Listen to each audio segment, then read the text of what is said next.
खुलुमबाय बड'लेण्ड रादाब नायगिरि बयनिसिमबो फुंबिलिनि गोजोन हामलायथि बावहरबाय।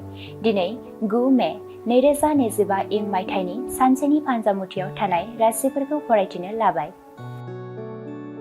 मेष राशि नखराव सुखु गोजोन फैगोन, रावजोंबो नांज्लाय खमज्लाय जानाय नङा, गोजोन सान। वृष राशि सोरनिबा इनाय हाबा मावफ्लांनो हागौ, गोसोआव दुखु मोनगोन, सांग्राङै सोलिनाया गोनां। मिथुन राशि गावनि गोरोन्थि हाबा मावनायखौ हमजानो गिगोन, गोसोआव गिनाय मोनगोन, गाज्रि सान।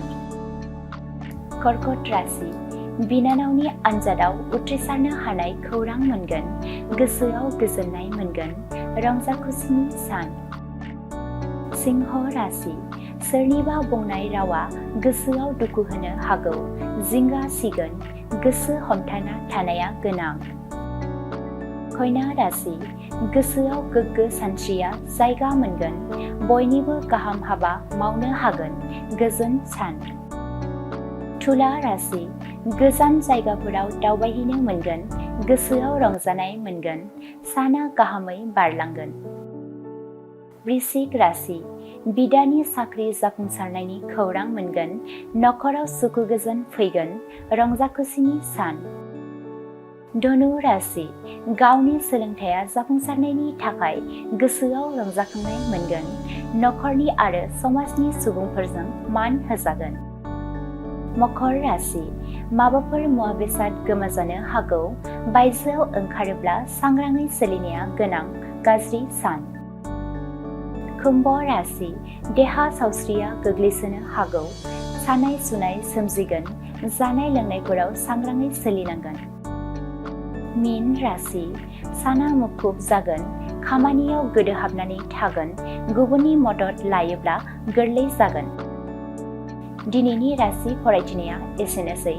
बेजों लोगोसेनो दिनैनि साना बुहुमनि साफ्रोमबो सुबुंफोरनि थाखाय गाहाम जाथों, बेनि थाखाय बड'लेण्ड रादाब नखरनि जानानै इसोरनि खाथियाव आरज गाबनाय थाबाय, गोजोन्थों। कम्पिउटार कर्सनि सोलोंथाइ लानो गोसो गुदुं सुबुंफोरनि थाखाय गोजोनथाव खौरां। कम्पिउटार कर्सनि थाखाय बेसेन नाङा जासे मुं थिसननायनि खाबुखौ लानानै फैदों क'क्राझार सहरनि खोदोमथलायाव थानाय MS फ्लाइं रुट इनस्टिट्यूशना। बयखौबो बेहाय क'क्राझार सिङाव थानाय खोदोमथला फ्लाइं रुट इनस्टिट्यूटआ हस्पिटेलिटी मेनेजमेन्ट आरो एभिएशननि अनगायै कम्पिउटार कर्सखौबो लन्च खालामनाय जादों गोदान।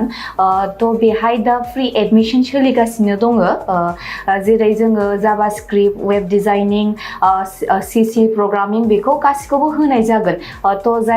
जायफोर केन्डिडेटफोरा गोसो दङ बेहाय माने थाबैनो रेजिस्ट्रेशन खालामनो हागोन, एडमिशन फ्रि सोलिगासिनो दं। एभिएशन आरो हस्पिटेलिटी मेनेजमेन्टनि फोरोंथाय होबोबाय थानायजों लोगोसेनो देग्लायनिफ्राय लानानै फैबावदों क'क्राझारनि MS फ्लाइं रुट इनस्टिट्यूशना कम्पिउटारनि कर्स। आखा-फाखा रोंग'सार फोरोंगिरि आरो मोजां खाबु थानाय बे फसंथानाव PGDCA, DCA, CCA, JavaScript, web designing, CC programming, illustrator, stenography with typing बायदि बायदि कम्पिउटार कर्सफोरनि फोरोंथायखौ नोंथांमोननो होनो थाखाय बे समाव नेनानै दङ क'क्राझारनि खोदोमथलायाव थानाय MS फ्लाइं रुट इनस्टिट्यूशना। गोदानै जागायनो लानाय कम्पिउटार कर्सनि थाखाय बे समाव MS फ्लाइं रुट इनस्टिट्यूशनाव गिबि खेबनि थाखाय मुं थिसनगिरिफोरा बेसेन होनाङालासे मुं थिसननायनि खाबुखौ मोननो हागोन। थारैनो नोंथाङाबो कम्पिउटारनि गियान सोलोंनो गोसो दङ नामा? जुदि गोसो दङ अब्ला गोबाव खालामाजासे क'क्राझारनि MS फ्लाइं रुट इनस्टिट्यूशनाव सुलाद लानो थाखाय नोंथाङा 9394 796813 एबा 8099554765 जानबुं अनजिमायाव फोनांजाब खालामदो।